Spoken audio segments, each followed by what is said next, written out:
7 चरण की लगातार जांच के बाद विमान के इस तरह गिरने की संभावना बिल्कुल नहीं होती। फिर अहमदाबाद में इस हादसे की वजह क्या है? क्या यह विशुद्ध लापरवाही है? क्या अहमदाबाद का विमान हादसा टाला जा सकता था? हादसे के पीछे तकनीकी खामी, पायलट की किसी गलती या संभावित बर्ड स्ट्राइक कि क्या यह जांच महज एक चेकलिस्ट पर टिक करने की प्रक्रिया बनकर रह गई है? आम यात्रियों के लिए यह जानकारी उपलब्ध होती ही नहीं है कि विमान की अंतिम बार विस्तृत जांच कब हुई है।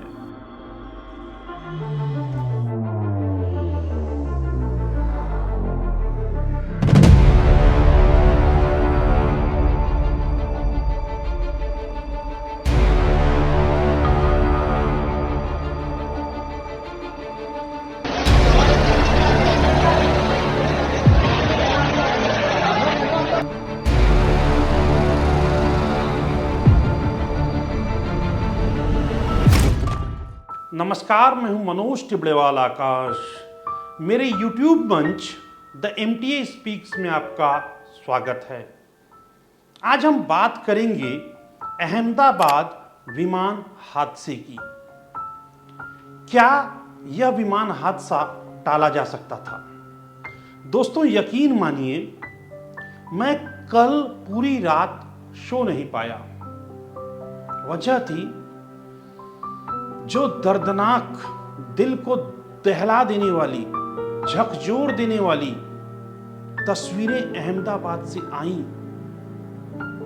कैसे 30 सेकंड में, 1 मिनट में आपकी समूची दुनिया उजड़ जाती है। इसका सबसे ज्वलंत उदाहरण कल के अहमदाबाद विमान हादसे में देखने को मिला। अनगिनत लोग, अनगिनत सपने हिंदुस्तान की धरती से विलायत जा रहे थे। यह सोच नया करियर शुरू करेंगे, लेकिन क्या पता यह सफर उनका अंतिम सफर हो जाएगा। दोस्तों, कल से तमाम तरह की बातें तमाम जगहों पर, तमाम प्लेटफॉर्मों पर चल रही हैं, लेकिन मेरे YouTube मंच द MTA स्पीक्स में मैं आपको आज बताऊंगा, क्या अहमदाबाद का विमान हादसा टाला जा सकता था? इसके लिए हमने तमाम एक्सपर्ट से बात की। एक एक करके सिलसिलेवार तरीके से आपको बताएंगे वो सभी अनकहे और अहम सवाल जो एक नागरिक के रूप में आपके दिल के अंदर भी है और आप इसका जवाब चाहते हैं। अहमदाबाद में हुई विमान दुर्घटना ने पूरे देश को झकझोर कर रख दिया है। जहां एक ओर हादसे के पीछे तकनीकी खामी, पायलट की किसी गलती या संभावित बर्ड स्ट्राइक जैसे तमाम पहलुओं पर चर्चाएं चल रही हैं, जांच हो रही है। वहीं एक और अत्यंत महत्वपूर्ण सवाल यह है जो अब तक कहीं नहीं उठाया गया। यह सवाल हर उस यात्री की चिंता से जुड़ा है जो यह मानकर फ्लाइट में सवार होता है कि उसे एक सुरक्षित और मानक पर खरा उतरने वाला विमान मिला है। सवाल है क्या? हर उड़ान से पहले विमान की कौन कौन सी सुरक्षा जांचें की जाती हैं और यह सुनिश्चित करने के लिए हर बार सभी मानक पूरी तरह से पालन हो रहे हैं या नहीं? कौन कौन से स्वतंत्र निगरानी उपाय लागू किए गए हैं? जैसे क्वालिटी एश्योरेंस, यह ध्यान में रखते हुए कि इंजन जैसे महत्वपूर्ण यांत्रिक सिस्टम समय के साथ घिसते हैं। यह सवाल केवल तकनीकी नहीं है, यह पारदर्शिता, जिम्मेदारी और भरोसे से भी जुड़ा है।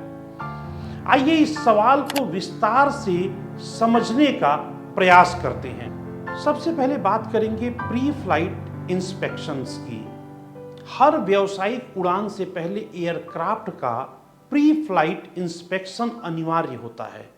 इसमें एयरक्राफ्ट के बाहरी ढांचे, engine, landing gear, control surface, hydraulic system और फ्यूल लेवल आदि की जांच शामिल होती है। यह जिम्मेदारी आमतौर पर एयरलाइंस के मेंटेनेंस क्रू या टेक्निकल इंजीनियर पर निर्भर होती है। परंतु एक बड़ा सवाल यहां यह है कि क्या यह जांच महज एक चेकलिस्ट पर टिक करने की प्रक्रिया बनकर रह गई है? क्या इन जांचों में मानवीय लापरवाही की संभावना को खत्म करने के लिए कोई द्वितीय या तृतीय पक्ष की ऑडिट प्रक्रिया होती है या नहीं? यहां डीजीसीए की भी महत्वपूर्ण भूमिका है। भारत में नागरिक उड्डयन के लिए नियामक संस्था का नाम डीजीसीए है, यानी कि directorate general of civil aviation.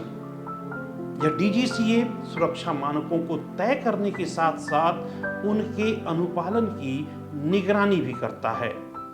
हालांकि डीजीसीए मुख्य रूप से प्रक्रियाओं के लिए दिशा निर्देश देता है, पर क्या वह नियमित रूप से एयरलाइंस की सुरक्षा की समीक्षा करती है? और क्या यह समीक्षा ईमानदारी से की जाती है या फिर महज खानापूर्ति बनकर रह जाती है? सवाल यह भी है कि क्या डीजीसीए द्वारा की जाने वाली जांच पूरी तरह से निष्पक्ष और प्रभावी होती है या फिर इसमें एयरलाइनों की सहूलियत का पर्दे के पीछे से ध्यान रखा जाता है? अब बात स्वतंत्र निरीक्षण की और क्वालिटी एश्योरेंस की। किसी भी यांत्रिक प्रणाली, विशेषकर विमान जैसी जटिल संरचना वाली फ्लाइट में समय के साथ घिसावट होना एक स्वाभाविक प्रक्रिया है। इसके लिए सिर्फ दृश्य निरीक्षण ही काफी नहीं, बल्कि गहन डायग्नोस्टिक टेस्टिंग और डेटा आधारित विश्लेषण की जरूरत होती है।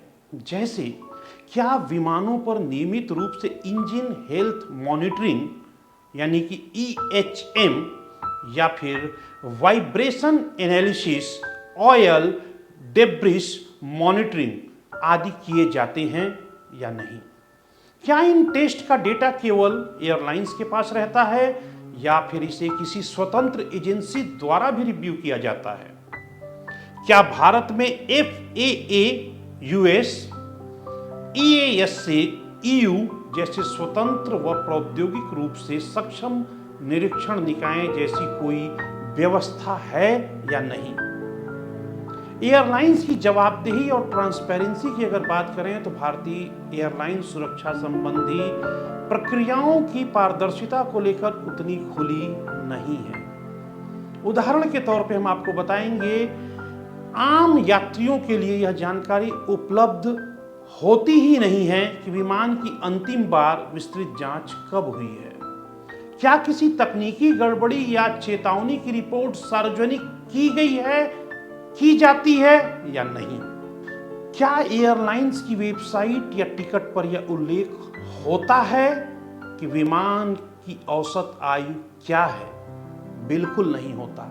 ये ऐसी 3 बड़ी बातें मैंने आपको बताई जिनका जवाब हर एक विमान यात्री अपनी सरकार से जानना चाहता है। अहमदाबाद हादसे में बर्ड स्ट्राइक की क्या कोई संभावना हो सकती है?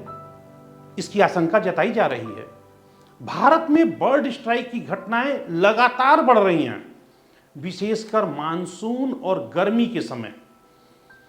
प्रश्न यह है कि क्या एयरपोर्ट्स के पास प्रभावी wildlife hazard management programme है या नहीं? अगर है तो क्या यह प्रभावी तरीके से काम करता है? क्या रनवे के आसपास नियमित रूप से ड्रोन, लेजर या फायरिंग उपकरणों से पक्षी हटाने की प्रणाली सक्रिय रहती है या नहीं? तकनीकी डेटा, विशेषकर सुरक्षा से जुड़ा अवसर, कंपनी की गोपनीय जानकारी के तहत वर्गीकृत किया होता है, लेकिन क्या यह यात्रियों की सुरक्षा से बड़ा मुद्दा नहीं है? जैसे यदि किसी विमान में बार बार एक ही तरह की चेतावनी लाइट या तकनीकी खामी पाई जाती है तो क्या इसकी सूचना यात्रियों को नहीं दी जानी चाहिए? क्या एयरलाइंस पर यात्रियों को यह जानकारी देने का कोई कानूनी दायित्व है या नहीं? 12 जून को अहमदाबाद में एयर इंडिया के क्रैश हुए विमान हादसे में अब तक 265 लोगों के शव बरामद किए गए हैं। इनमें से 241 मृतक विमान में सवार पैसेंजर और क्रू मेंबर्स थे। 5 मृतक उस मेडिकल हॉस्टल के हैं जहां पर प्लेन गिरा, क्रैश हुआ। नागरिक उड्डयन मंत्रालय के एक पूर्व अफसर ने हमें बताया कि DGCA, directorate general of civil aviation ने एयर इंडिया को कई बार पत्र लिखा था, जिसमें सिक्योरिटी, गलत तरह से चेकिंग और अन्य खामियों से जुड़ी बातें बताई गई थी। अब जब हादसा हो चुका है तो न सिर्फ एयर इंडिया बल्कि अन्य तमाम प्राइवेट एयरलाइंस कैसे अपने विमानों का मेंटेनेंस करते हैं, इसको लेकर के उन्हें ट्रांसपेरेंसी मेंटेन करनी होगी और अपने यात्रियों को बताना होगा, भरोसे में लेना होगा। इस बारे में जब मैंने खुद विस्तार से रिसर्च किया तो पता चला कि उड़ान के पहले हवाई जहाज की तकनीकी जांच सामान्य तौर पर कम से कम 7 मानक पर होती है, जिसमें पहली प्री फ्लाइट जांच हर उड़ान से पहले होती है। इसमें डीजीसीए एफएए के मानदंड के अनुसार बाहरी निरीक्षण, सिस्टम टेस्ट और ईंधन की जांच शामिल होती है। इनमें पंख, टेल, इंजन, लैंडिंग गियर और फ्यूजलेस की जांच, किसी भी रिसाव, दरार, क्षति की जांच, इंजन और system test, engine, hydraulic system, ईंधन सिस्टम और इलेक्ट्रिकल सिस्टम की कार्यक्षमता की जांच, एवियोनिक्स में नेविगेशन, राडार, संचार उपकरण का परीक्षण, केबिल और कॉकपिट की जांच, ऑक्सीजन मास्क, लाइफ जैकेट, अग्निशमक यंत्र और आपातकालीन निकास की कार्यक्षमता, कॉकपिट में उपकरणों और कंट्रोल सिस्टम की जांच, ईंधन की मात्रा और गुणवत्ता की पुष्टि, ईंधन टैंक में दूषित पदार्थ जैसे पानी की जांच के बाद विमान को उड़ान की अनुमति दी जाती है। प्रत्येक उड़ान के बाद जब विमान की लैंडिंग होती है तो दूसरी जांच ट्रांजिट जांच यह सुनिश्चित करने के लिए होती है कि विमान अगली उड़ान के लिए क्या तैयार है या नहीं। तीसरी जांच प्रतिदिन फ्लाइट की उस दिन की उड़ान पूरी करने के बाद होती है और इसमें हवाई जहाज का गहन निरीक्षण किया जाता है, जिसमें इंजन, लैंडिंग गियर और एवियोनिक्स की जांच शामिल होती है। चौथी जांच हर 48 घंटे या कुछ उड़ानों के बाद होती है, जिसमें ईंधन, लैंडिंग गियर और एवियोनिक्स की पुनः सघन जांच होती है। इसके बाद नंबर आता है 5वीं जांच का। इसमें विमान के 400 से 600 घंटे की उड़ान के बाद ए चेक जांच होती है, जिसमें सिस्टम, लुब्रिकेशन और मामूली मरम्मत शामिल होती है। इसके बाद 6वीं जांच होती है, जो हर 1.5 से 2 साल या 3000 से 6000 उड़ान घंटों के बाद होती है। यह एक विस्तृत जांच होती है जिसमें विमान के प्रमुख हिस्सों की मरम्मत और ओवरहालिंग शामिल होती है। इसके बाद 7वीं और अंतिम जांच हर विमान का डी चेक यानी कि 6 से 10 साल अथवा 20 से 30,000 उड़ान घंटों के बाद होती है।